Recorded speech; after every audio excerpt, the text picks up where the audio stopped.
Hey everyone, so visited how's everyone doing? I visited Petersen Museum here in Los Angeles and saw some cool cars that I haven't seen before.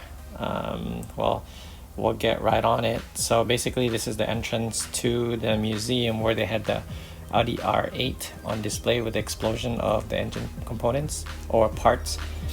As you can see, um, it's just basically exploded view of the actual car, which is really cool. You can see all different kinds of components underneath the trunk hood. So, more clips of it. It's just basically it's really cool. I liked it. I've never seen something like that before. So this is the V10 version of the Audi R8. As you can see, it says right there, and it has 10 coil packs. So anyway, there's my little one passing by, and this is the e-Tron concept as well. It's pretty cool. I like the design. I think they're going to come out, but just the concept of it's really cool. And the paint is amazing. I just don't like the roof. See the roof line on the top, where it kind of looks like a hatchback. And, pretty cool LED signal lights or tail lights. Diffuser functional. I would love to get those diffusers on my car.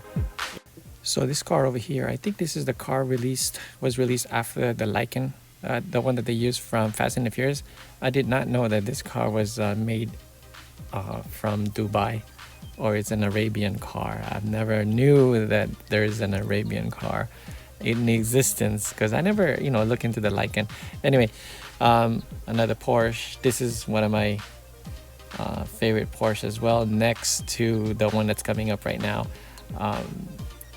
What a hypercar. I can't say anything about it, but it's a great car, modern car, gas electric. It's basically a hybrid hypercar or supercar, whatever it is. And this right here, I'll take this over the hypercar. What a classic, what a beauty she is. It looks like it's been used, because as you can see, the exhaust is really, it has some wear to it. But what a great car. Great looking car. The design, it's amazing. This car is probably in full restoration. You can see the gaps on those hood. It's just amazing.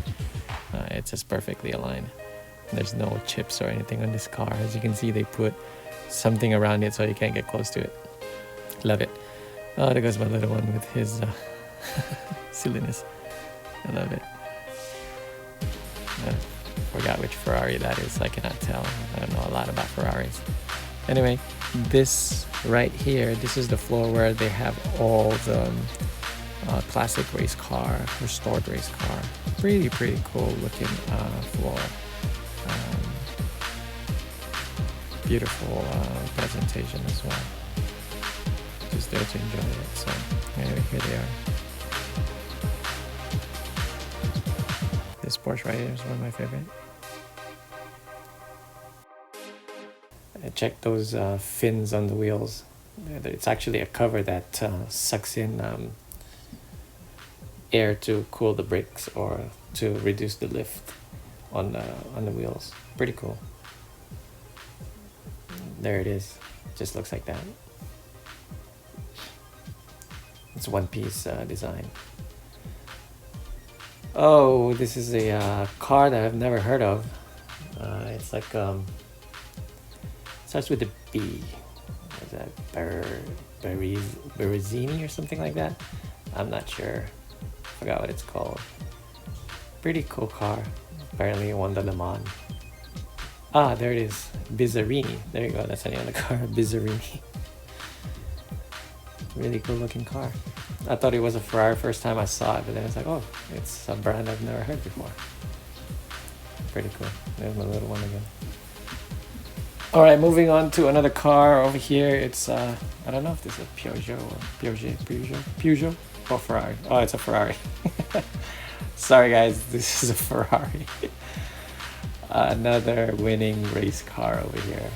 I don't know all the history of these cars, but my goodness, they are amazing, and I'm glad to see these cars in person, because these cars, you don't really see it in the street or any other places that they have it on display. But man, just looking at it, it's just, you can feel when, you know, these drivers used to drive this car on the race, you know, like mechanical. There's no electronic assisted by this, you know, analog drivers. But anyway, another Shelby. This is a Shelby Cobra, I'm guessing, and it was signed by Carroll Shelby. Once again, you know, what an amazing machine. You can see the patina on the chair, and gosh, you know, all these cars over here, it's just amazing. And you know, you guys should check it out. I mean, if you guys live or would like to go to Petersen Museum at this time or moment, you know, these cars are on display, just to appreciate them. I appreciate these cars, you know. Look at that, it's beautiful. So I think on the second floor over here, they had Jackson Storm and Lightning McQueen on the second level, I think. Anyway, jumping onto the movie stuff, this is one of, or I don't know if it's the original or one of the car that they use on the back in the 80s, one of my favorite show, Knight Rider, with David Hasselhoff. Pretty cool looking car. I got to see one in person. Now I'm going down the stairs. Apparently there's a bumblebee on the stairs going on the first floor. These are used in the movies, I think. Yes, it is, but not that one. Jumping on to a time machine. Back to the Future, one of my all-time favorite when I was a kid. I do have the trilogy of this movie. Anyway, this is one of the display. I'm not quite sure, once again, if this is one of the cars that they use, but man, it's really cool to see one of these cars. I wouldn't mind driving this car down the street. Doesn't go as fast, but just have all those gizmos on it. It makes, you know, just reliving the moment, the 80s moment, you know what I mean? I love it. Cool looking machine. And you know, it's a work of art. You know, all that things that they put on there. I can't imagine how heavy those things on the trunk, you know what I mean? Removing it when you work on the engine. Is this a rear wheel? Oh no, it's not. Oh yeah, it is. It's a very nice car.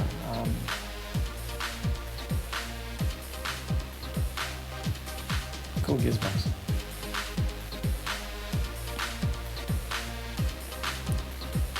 Gotta get more shot of those. I like it. Very nice. Functional. Imagine how heavy those things are. Damn. Probably weighs more than 100 pounds or something, you know.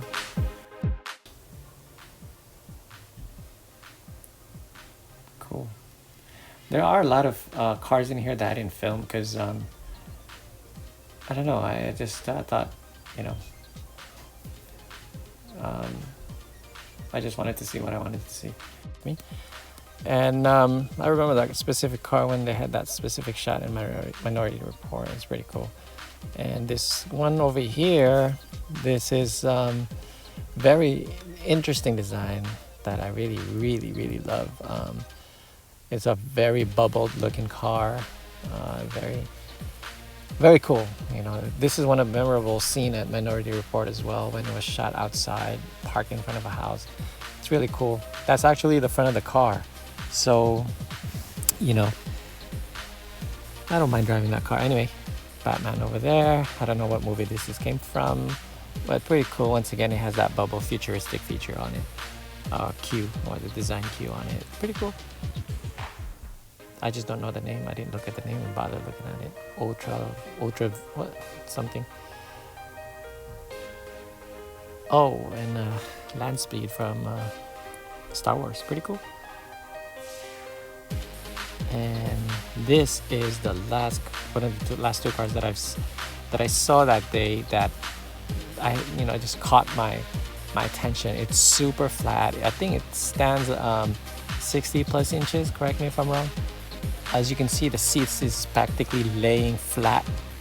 You see that? You're practically laying on the car. That's how flat this car is. It has a cassette player, or that's just a radio, I don't know, or 8-track, who knows. But apparently they only built 3 of these in the world. So see how long that steering wheel is, very like deep dish, and it has that design cue of the 60s or the 70s, that gold trim. It's pretty cool. Super flat car. There's practically almost no roof right next to the fender. It's a cool looking car, one of my favorite cars at Petersen Museum. And I think that's about it, guys. And this next clip right over here, this supposedly was used on the Black Panther movie, but I don't think they used it. It's just a display of the car. As you can see in the hood, there's like 6 striation or claw marks, but technically you only have 5 fingers. So anyway, that's it, guys. Thanks for watching, and I hope you enjoyed the Petersen Museum short video clips. Thank you. God bless. Bye.